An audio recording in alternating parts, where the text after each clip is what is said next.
કિશોર કાકા, આપણા સ્ટાફમાં પંકજ ખરો ને? પંકજ એટલે કોણ? પેલા નાના નાના કાન છે ને ચોરસ મોડું છે, કાપેલી રિક્ષા જેવો છે તે? એજ એને જબરું થયું. ગરમીના લીધે એટીએમમાં દિવસમાં 4-5 વાર એસી ની હવા ખાવા જતો હતો.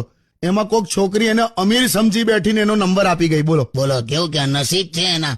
બાકી બહુ ચાલુ માણસ છે હા પંકજ. કેમ ચાલુ?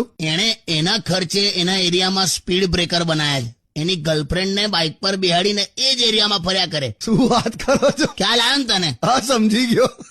તો મારો હારો એકલો હોય ને તાર તો જબરી બાઇક ચલાવે છે. સ્પીડ બ્રેકર નો બમ્પ જ્યાંથી તૂટી ગયો હોય ને બરાબર ત્યાંથી જ બાઇક કાઢ લે, પણ ધીમી ના કરે, ભ્રુમ કરી નીકાળી દે. પણ કાકા, બાઇક ચલાવનારા લગભગ બધા એવું કરતા હોય છે. પછી રસ્તામાં કોક મંદિર આવે ને તો એટલું બધું આમ છાતી પર હાથ મૂકી આમ માથું નમાઈને આમ એવું આમ જય ભગવાન જય એવું કઈક આમ ચાલુ બાઇક પર કરે ને કે તને એવું લાગે કે આના જેટલો ભક્તિ વાળો બીજો કોઈ હોય જ નહીં એમ. પાછો ઓફિસમાં આવે ને એટલે પેલા દરવાજા ઉપર પેલા પુશ અને પુલ એ જે લખ્યું એમાં જ 2 સેકન્ડ ગૂંચવાઈ ગયો હોય કે આ ખોલવાનો બંધ કરવાનું, કઈ બાજુનું ખોલવાનું. આ બધું અત્યારે સાંભળે છે કાકા. જો આ દરવાજાની બહાર જોજો, પેલો ઉભો છે. વાંધો નહીં, હજુ તો એ પુશ અને પુલમાં જ ગૂંચવાશે. તું ત્યાં સુધી ગીત વગાડ દે.